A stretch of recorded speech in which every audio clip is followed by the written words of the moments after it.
पैसे किसी अच्छे नहीं लगते। अगर बात हो डॉलर में पैसे कमाने की, वो भी आसानी से, तो कोई कैसे ना कहे।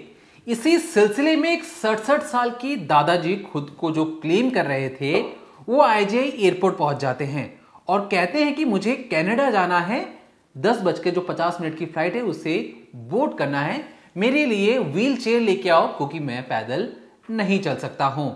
अब जो आप तस्वीर अपनी स्क्रीन पर देख रहे हैं, ये उसी 67 साल के बूढ़े की है। नाम इनका बताया गया रोशन सिंह। बकायदा इनके पास पासपोर्ट है, पासपोर्ट में इनकी तस्वीर है और जो खुद को ये बता रहे थे, कहीं से भी ये बता पाना कि ये 67 साल के बूढ़े नहीं है, नामुमकिन सा था। इसके बाद वो बकायदा अपने बोर्डिंग पास लेते हैं। एक प्लेन के स्टाफ आकर उनको व्हील चेयर पर बैठाकर एक जगह से दूसरी जगह लेकर जाता भी है और तमाम जो कागजी कार्रवाई की जाती है वो इनके साथ होते हैं। लेकिन उसी वक्त जो सीआईएसएफ के जवान, जो सिक्योरिटी का जिम्मा जिनके ऊपर होता है एयरपोर्ट की, वो वहां पर खड़े थे और बकायदा टकटकी निगाहों से इस बूढ़े शख्स को देख रहे थे। तभी एक जवान उनके पास आता है और कहता है कि जनाब आपका नाम क्या है। ये जो पूरा वाक्य मैं आपको बता रहा हूँ, ये पूरा वाक्य दिल्ली के आईजीआई एयरपोर्ट से सामने आया है। ये जो वाक्य है 18 जून 2024 का वाक्य है, लगभग आज से 2 दिन पहले। इसके बाद वो शख्स है, वो कोशिश करता है बताने की कि जनाब मैं एक बूढ़ा हूं, मैं रोशन सिंह हूं, मुझे कनाडा जाना है, मेरी कनाडा वाली फ्लाइट है, आप मुझे जाने दीजिए। जवान फिर भी शक की निगाहों से उसे ऊपर से लेकर नीचे तक देखता है और उसके हावभाव को देखकर उसे लगता है कि इस शख्स में कुछ गड़बड़ है। क्योंकि अगर आप जिस तरीके से तस्वीर आप देख सकते हैं अपनी स्क्रीन पर, इस तस्वीर में भी जो शख्स है उसकी दाढ़ी तो सफेद है, सर पर पगड़ी भी है, लेकिन ये दिखने में बिल्कुल यंग है। आंखों में एक चमक भी है जैसे किसी यंगस्टर की आंखों में होता है।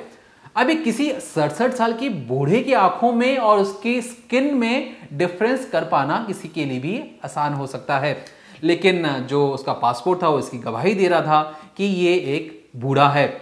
इसके बाद इस जनाब को कहा जाता है कि आप आइए, आपके से कुछ बातचीत करनी है। इन रोशन सिंह की हर एक सामान की बारीकी से जांच पड़ताल की जाती है, कुछ नहीं मिलता।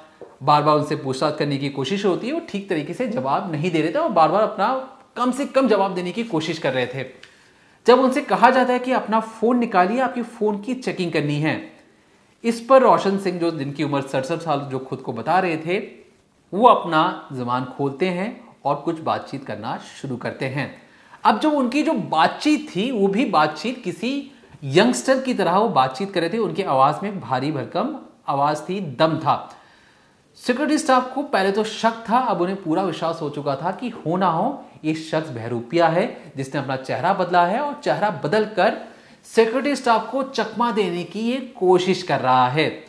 बकायदा जब उसका फोन बाहर निकाला जाता है, उसमें उसकी सारी गैलरी खंगाली जाती है, तो उसके अंदर से एक पासपोर्ट की सॉफ्ट कॉपी निकलती है। उस पासपोर्ट नंबर में बता दूं आपको, उस पासपोर्ट का नंबर है V4770942, जिसमें डेट ऑफ बर्थ लिखी गई है 10 जून 2020। अब जो इसमें इसका जो नाम लिखा गया वो लिखा गया है गुरु सेवक सिंह, उम्र 24 साल। अब इनसे पूछा जाता है, रोशन जी ये कौन है? जो आपके फोन पे जो पासपोर्ट है, इसमें जो आपकी आंखें हैं, आईब्रोज हैं, बिल्कुल आपसे मिलती जुलती हैं, आप कौन हैं? इस पर वो घबरा जाता है और कहता है कि मैंने अपना चेहरा बदला था, मैं 24 साल का हूं और जानबूझ के मैंने अपनी उम्र 67 साल दिखाई ताकि मैं दिल्ली से कनाडा जा सकूं चुपचाप, क्योंकि मुझे मेरे वाले पासपोर्ट वीजा नहीं मिल रहा था, इसलिए मैंने एक फेक या कहें जाली पासपोर्ट बनाया ताकि मैं आराम से दिल्ली से कनाडा जा सकूं और किसी को इस चीज के बारे में जानकारी ना हो सके। अब जो दिल्ली पुलिस, सीआईएसएफ सब मिलकर जांच पड़ताल शुरू करते हैं और पता लगाने की कोशिश करते हैं कि ये जो शख्स है ये किस गैंग से जुड़ा हुआ है और ये क्यों जाली पासपोर्ट के जरिए दिल्ली से कनाडा जाने की फिराक में था। क्या ये कबूतरबाजी गैंग से जुड़ा हुआ है? क्या ये इलीगल ह्यूमन ट्रैफिकिंग वालों से जुड़ा हुआ है? और किस मकसद से ये जाली पासपोर्ट बनाकर अपनी उम्र ज्यादा दिखाकर चेहरा बदलकर भागने की फिराक में था? क्या ये किसी गैंग से जुड़ा हुआ है? क्या ये किसी लॉरेंस या किसी गैंगस्टर के बड़े बड़े समूह से जुड़ा हुआ है? और क्यों इसे अपना चेहरा बदलने की जरूरत पड़ी? क्योंकि दोनों ही हालत में इसके पास पासपोर्ट तो था ही। तो एक को वीजा मिल जाता है, दूसरे को वीजा नहीं मिलता है।